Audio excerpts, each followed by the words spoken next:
Health NPO Right to Care is calling on men to circumcise, use condoms and seek treatment to help reduce sexually transmitted infections or STIs, which are reportedly on the rise here in the country. Now, this call is in line in support of the National Department of Health's drive during STI as well as Condom Awareness Week, which ended yesterday. And it was promoting screening and treatment as well as the correct and consistent use of condoms.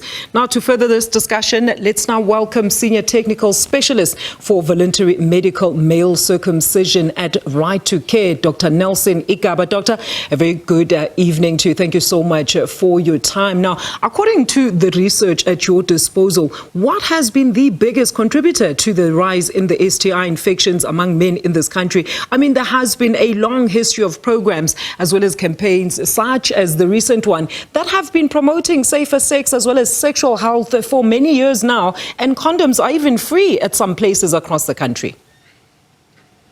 No, thank you, Alicia, and thank you for having me on your program. Indeed, you're tackling a very, very pertinent topic in the country right now. Recently, the Gauteng Department of Health released a report that showed that between the previous year and the current year, there has been an increase in the number of sexually transmitted infections. What we need to be proud about, firstly, is to be proud that we are able to track such infections so that we can use the data to make some changes within how we intervene. So this is not totally new to us.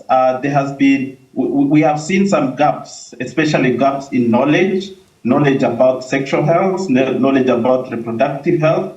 We see that there is still some little gaps in terms of access to condoms and other barrier methods. And the other biggest thing here is the behavior of men seeking health services. We well know that men are not the best at seeking health services. They only come to the clinics when they are really severely ill, which is not what we'd like to see, especially with STIs because of some of its complications. Look, doctor, you also say that uncircumcised men are more susceptible to STIs. Talk to us about the risk these group of men faces, and also looking at the different as well as various cultural aspects in this country where some boys will not be circumcised until a certain ritual as well as age, yet they are already sexually active prior to those rituals. So how does this then impact the fight against STIs?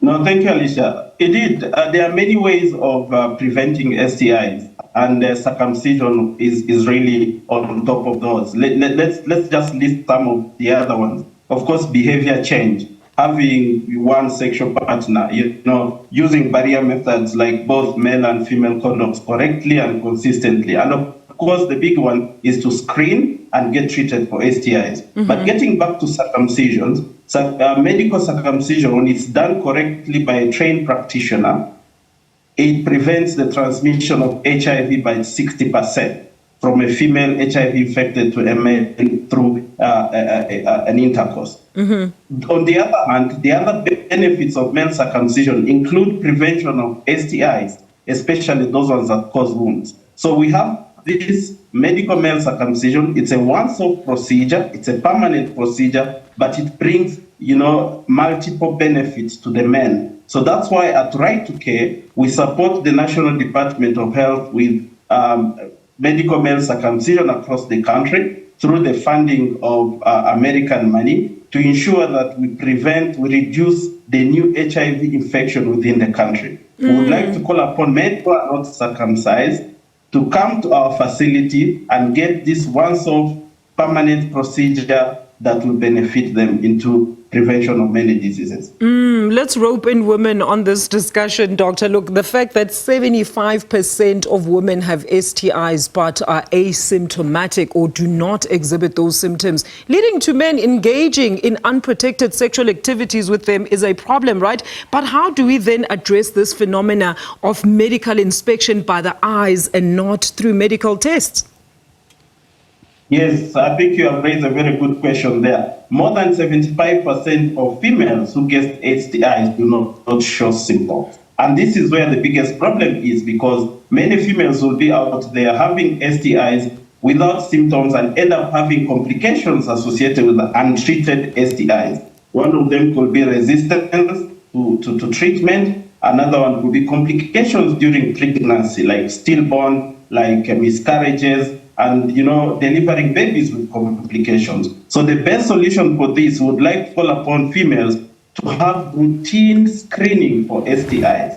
We would like to really thank the National Department of Health with ideas of introducing what we call point of care tests, whereby you can test you for syphilis, we can test you for gonorrhea, we can test you for chlamydia, and immediately initiate you on the appropriate treatment. So routine screening of STI is recommended for both males and females. Very quickly, doctor, I'm out of time, but please give a stern warning about the most prevalent STIs among men and talk to us about preventative measures. And we also know about the stigmatism that is often associated with people that are seeking treatment at these hospitals, as you alluded to earlier. Yes, so let's talk about circumcision. Come call this number 082-808-6152. You will be booked within the nearest facility and you'll get a circumcision. There is no pain. It heals within a very short time. 2, we would like you to consistently and correctly use the condom, be it female or male, so that you get protected. The other, please, behavior change. Multiple sexual partner predisposes you to high risk of having STI. Ensure that you are faithful, ensure that you have one partner, and whenever you're not feeling well, seek medical attention as soon as possible. Thank you, We Doctor. can all together work together to end HIV and fight STI. Thank you, Doctor. That number one more time, please, Doctor, before I let you go.